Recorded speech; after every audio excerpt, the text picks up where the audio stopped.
Na-challenge kami na bakit doon tayo kukuha sa malayo na baka pwede naman po sa atin. Huwag kayong titigil. Kahit anong mga ups and downs na ma-encounter nyo, gawin nyo yan ng challenge. Kasi mayroong kasabihan na sabi po na winner never quit, but a quitters never win.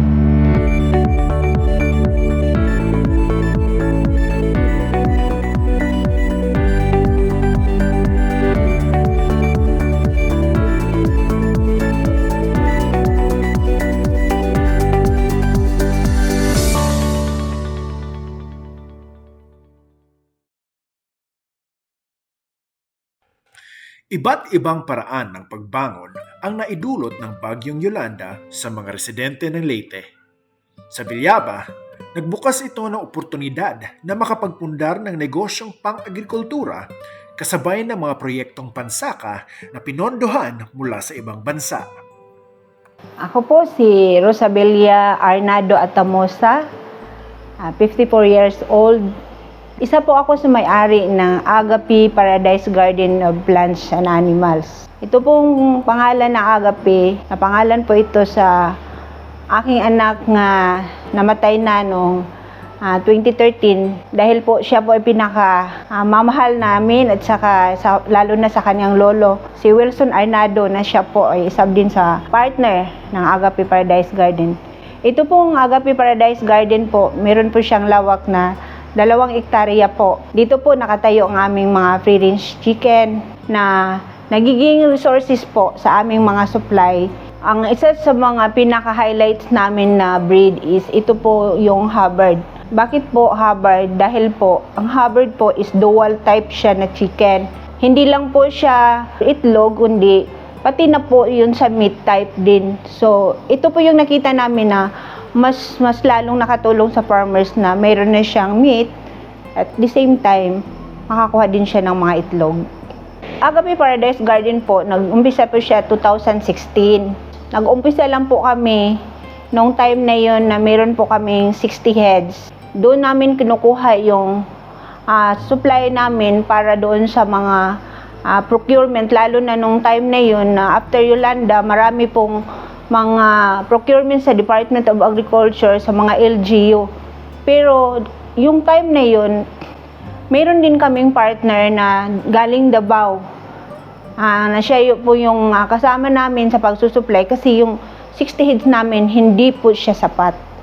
Pero ang aking ama na si Wilson Arnado po, nagta-challenge po na, tina-challenge siya na bakit po hindi kayo magawa ng farm dito? Dahil po yung galing sa Mindanao, napakadaming mortality. So, yun po ang isa sa dahilan bakit po na kailangan namin or na-challenge kami na bakit doon tayo kukuha sa malayo na baka pwede naman po sa atin.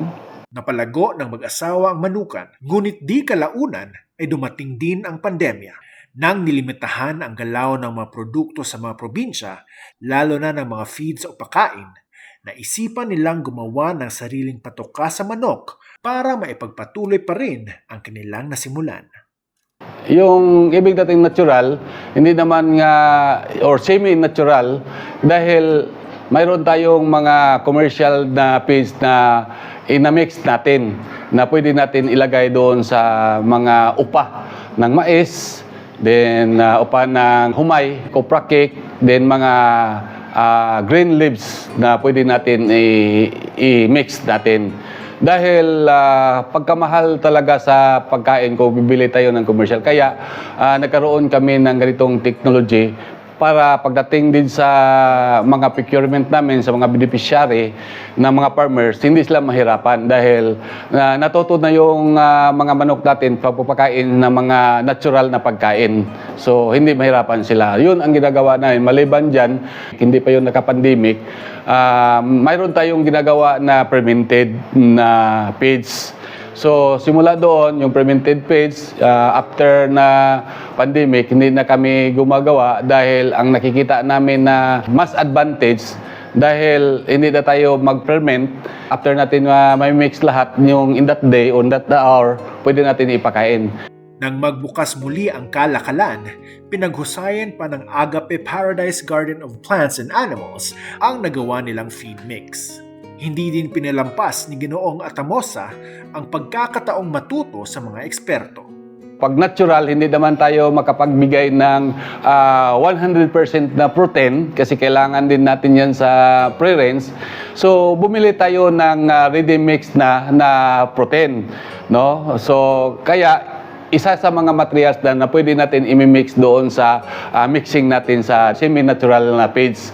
Then, dagdag lang tayo ng mga iba pang mga sangkap na katulad ng cracked corn, at saka yung copra cake. Kung mayroon tayong bigas ng mais, mas mainam, mas maganda. Unang-una, wala akong alam kung papaano. Pero dahil sa challenge sa amin na gumawa kami ng sarili namin dito na farm, kaya interesado ako magtanong-tanong sa mga kilala namin ng mga doktor. Then tapos yung mga kilala namin doktor, nagbibigay sila ng idea. Kaya maliban dyan sa nag-conduct sila ng mga seminar at saka yung mga tour. So, hindi ko yan palimpasan. Gusto ko talaga na sumali dyan hanggang nakarating ko sa Davao and then sa ibang mga farm doon. Kaya yung mga idea nila doon sa farm, dinala ko din sa sarili namin hanggang ngayon nakita namin kung ano yung the best way how to care the free-range chicken. Sa commercial, mayroon tayong ratio kasi kung commercial, andyan na lahat. Sa ratio namin sa pagpakain, katulad sa D-Old Chick, kailangan na ibigay ko ng 3 grams per head. So kung mayroon kang na 500 na sisiw, so i-multiply mo yan siya sa 0.3 grams, i-times mo siya ng 500, yun ang ibibigay mo sa isang araw. Pero dahil ang parents, tinututo natin sila, tulungan natin sila pagpakain, 2 beses lang. Isa sa umaga at saka isa din sa hapon. So, pag after na 2 weeks, i-adjust mo rin yung pagkain nila, yung ratio mo na ibibigay. So, hanggang abot ng 5 grams, and then sa sunod na linggo, 6 grams, handot na 10 grams, handot na 20 grams, 60 grams, and then 80 grams ang pwede pagkain. Pero pag ang ginagawa namin dito, bakit hindi umaamoy? Dahil yung sa pagpakain nila. Kung tutusin mo, dati nangyari yon nga may mga page na pagpakain mo, ang result, hindi maganda ang amoy ng ipot nila. Pero since na gumagawa kami ng sarili na namin na pagkain para sa mga friends natin, doon na nakita namin na may kakaiba talaga kaysa sa sarili natin dahil nandoon na yung mga grasses, mga green grasses na pwede natin ipakain. Then makukontrol natin kung ano yung klase na paste na ibibigay natin. So maliban dyan sa pagpakain natin na hindi umaamoy, yung management, yung katulad ng housekeeping or paglilinis, dapat kailangan na mayroong kang schedule. Katulad na ginagamit namin dito sa farm na gumagamit kami ng Rizal. So, yung Rizal, yung kumbaga ihanig namin, yun ang ginagawa ng laruan ng mga parents. Then, mayroon time limit yan o number of days na hanggang kailan lang. Katulad dito sa amin, kung pagsisiw talaga, kung 500, marami siya. So, kailangan mo siya ng 3 to 4 days lang ang iyang upa doon. So, pag after ng 3 days o masyado nang maraming ipot, kailangan mo siyang linisin with disinfect sa area. Then, pagdating naman sa mga malalaki, hindi naman pwede na 3 days lang kasi marunong naman sila mag-sarili nilang laruan o sarili ng katawan. So siguro ang sa malalaki na nasa mga 4 to 5 days ang number of days nga pwede natin palitan ng Rizal. Isa din sa mga maiwasan natin, lalo na yung sa pagdating sa biosecurity sa farm natin. Importante yan. Kapag magkaroon ka ng farm or kahit hindi, backyard man or commercial man, kailangan natin na mayroon tayong foot bath. No? Ang purpose dan is isa sa mga biosecurity para yung area natin mayroong protection, no? Sa ibang mga tao o sa mga ibang mga alaga na mga animals na pumupunta sa atin sa farm. So kung hindi natin maiwasan na magkasipon man, katulad kahit may vaccine ang ating mga manok, so ang ginagawa ko, mag-prevent ako. So, prevention is better than cure. So, yun ang pinaka-importante. So, katulad nito ngayon, may bagyo, tapos yung umuulan, madimdim yung panahon. So, kung hayaan mo to malamig, hayaan mo yan, yung manok mo, yung pre-range mo, giniginaw sila. So, ang gagawin ko yan, hindi ko na hintayin na sunod na araw, kundi bibigyan ko sila ng prevention. Maliban sa pagpapanatili ng kalinisan, patuloy din ang Agape sa pagpapaunlad ng kanilang karunungan. Hindi lamang sa mga teknolohiyang galing sa mga eksperto, kundi base na rin sa kanilang sariling mga karanasan at tutok na pag-asikaso sa manukan. Isa na rito ang pagresolba ng biglang dumami ang namamatay na manok sa isang araw, dulot ng feed poisoning na nakuha sa mga molds ng patukang na ibigay.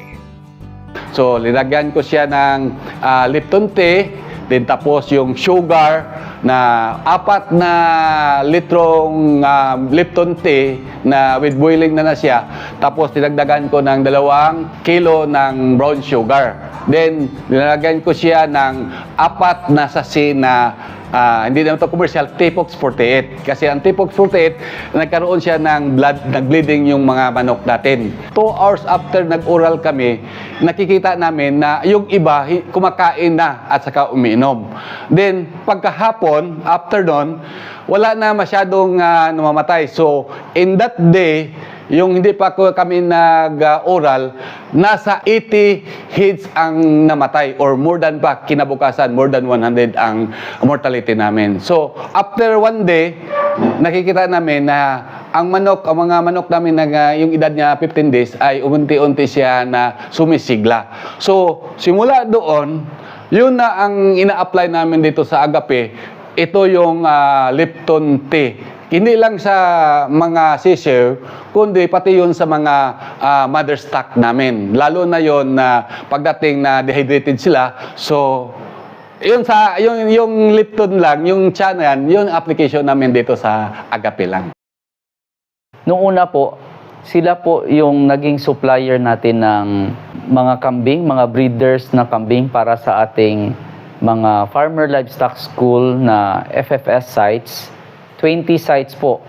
Sila po yung willing na hindi lang po sa pagsuporta na mai-supply yung mga animals, kundi po sila po mismo ay nagbibisita din po doon sa mga FFS sites para makapagbigay rin po ng kaalaman sa ating mga farmers. Nung kasagsagan po ng implementation ng learning site, bali, ini-encourage po namin sila na mag-apply sa ATI as learning site dahil po sa kanilang kapasidad na alam po nila yung sistema ng pag-aalaga ng mga hayop. Sila po ni Ma'am Belly at si Sir June ay ngayon nakatutok po sa pag-aalaga ng mga manok.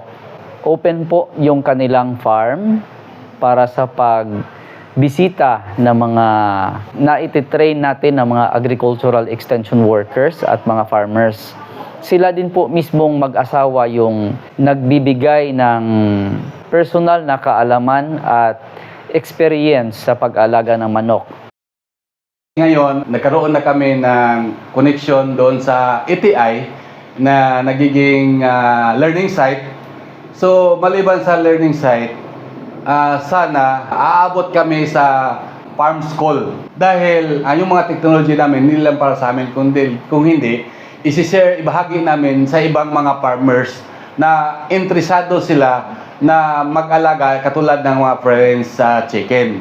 So, sana, kung palaran na magkaroon kami ng farm school, so marami pang mga bagay na pwede namin na ma-upgrade dahil hanggang ngayon, palagi kaming nag-upgrade ng technology at saka yung mga knowledge na pwede namin iparating sa inyo.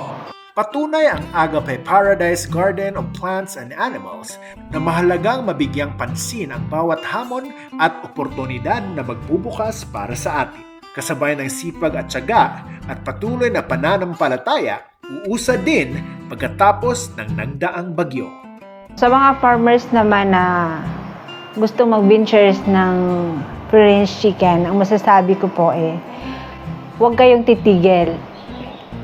Kahit anong mga ups and downs na ma-encounter nyo, gawin nyo yan ng challenge. Kasi mayroong kasabihan na sabi po na, winner never quit, but a quitters never win. So, pag ganun talaga ang mentality natin, go ng go lang po kayo. At huwag kalimutan na manalig sa Panginoon. Sabi sa Biblia na Proverbs chapter 3 verse 5 and 6 na trust in the Lord with all your heart, not your own understanding.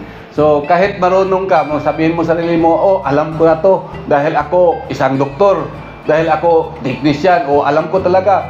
Pero sa katunayan, in reality, all of these things is coming from God. So, kailangan natin, hindi tayo magmayabang sa sarili natin na alam na natin, pero yung sa Panginoon, hindi mo ma-acknowledge ang kabutihan ng Panginoon.